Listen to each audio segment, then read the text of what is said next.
80व्या स्वातंत्र्य दिन चिरायू हो. स्वातंत्र्य दिनाच्या महाराष्ट्राच्या देशाच्या जनतेला मनापासून लाख शुभेच्छा. मी आज माझ्या मतदारसंघातल्या लोकांना सांगितलेलं आहे की एक पेड माँ के नाम, स्वच्छ मुंबई, सुंदर मागाठाणे, कचरामुक्त मागाठाणे हा नारा आम्ही आजपासून दिलेला आहे. आमचे सर्व कार्यकर्ते आजपासून त्या कामाला लागणार आहेत. आज मला खूप आनंद आहे की प्रति मोदी आम्ही ज्यांना समजतो आणि उभे तसेच्या तसे भाषण करणारे आज एवढ्या मोठ्या कार्यक्रमाला ते स्वतः उपस्थित राहिले, त्याबद्दल त्यांचं मनापासून आभार.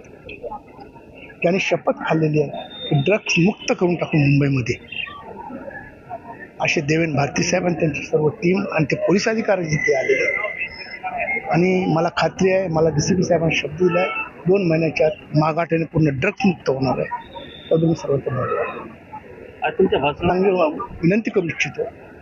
साहेबांनी सुद्धा चांगली विनंती केली इतरांचं परदेशातल्यांचं, कारण आजकाल AIचा फार मोठा जमाना आलेला आहे. खोट्या मीम्स बनवणं हा प्रकार खूप चालू आहे. त्याच्यावर विश्वास न ठेवता इन्फ्रास्ट्रक्चर भारतावर विश्वास ठेवा आणि प्रत्येकाने एक पेड माँ के नाम तर प्रत्येकाने झाड लावलं. मला वाटतं, खात्री आहे की आपल्या याच्यामध्ये कोणी आजारी पडणार नाही. ऑक्सिजन मोठ्या प्रमाणात उत्पन्न होईल आणि कसं कचऱ्यासाठी सुद्धा त्यांनी पुढे येऊन स्वच्छ मागाठाणे, स्वच्छ मुंबई करावी. की आता या 80व्या स्वातंत्र्य दिवसाच्या आपण सर्वांना मनापासून शुभेच्छा देतोय.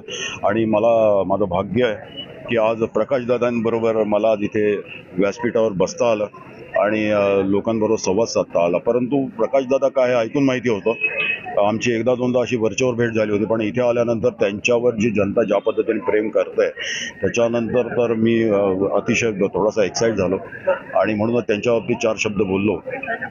कमालीचे कार्यसम्राट आहे, तर प्रामाणिकपणे काम करतायत, तर त्यांनी असंच पद्धतीने काम करायला हवं. त्यांनी आता जे काही बाईट दिलेले आहे त्याच्यामध्ये त्यांनी अनेक गोष्टी सांगितलेल्या आहेत. त्याच्या स्वच्छता अभियान हा अतिशय महत्त्वाचा पार्ट आहे, त्याच्यावर जास्त लक्ष द्यायला पाहिजे. काय असतं, आपण आपल्या घरामध्ये कधी चुकताना बघतोय का नाही, आपण आपल्या घरात कचरा टाकतोय का नाही. मग आपल्या या हिंदुस्थानला आपण आपलं घर समजायला हवं. आजही काही लोक कचरा टाकतायत.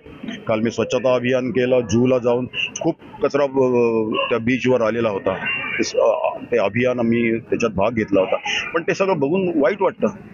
का तर आपण स्ट्रिक्ट नाही आहोत. आपण जो कचरा आणि माझं दादांना सांगणं असं आहे की प्लॅस्टिकवर बॅन आणलं पाहिजे. त्याच्यामुळे आज जे घराघरात पाणी जातं, पूर येतो, याचं कारण हे असं आहे की प्लॅस्टिक कुठेतरी बॅन झालं पाहिजे. गेल्या वेळेला तो प्रयत्न झाला, त्याला यश मिळालं नाही.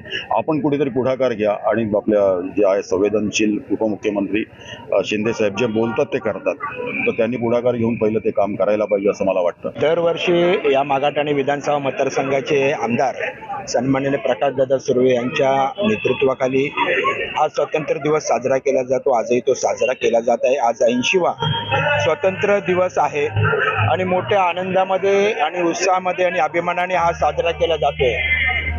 त्यामुळे आपण पाहिलं असेल की मोठा जनसमुदाय इथे उपस्थित होता. आजच्या दिवशी आपण सर्व स्वातंत्र्य सैनिकांना, स्वातंत्र्य सेनानींना, ज्यांच्यामुळे आपल्याला हा स्वातंत्र्य मिळाले, त्यांना आपण या ठिकाणी अभिवादन करण्याचा आजचा दिवस आहे.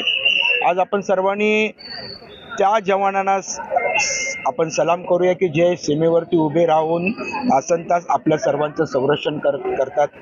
त्या पोलिसांचं आपण अभिनंदन करूया, त्यांचे आभार मानूया, त्यांना सलाम देऊया की त्यांच्यामुळे मुंबई शहर, महाराष्ट्रामधील कायदा आणि सुव्यवस्थेची परिस्थिती अगदी अबाधित राहिलेली आहे.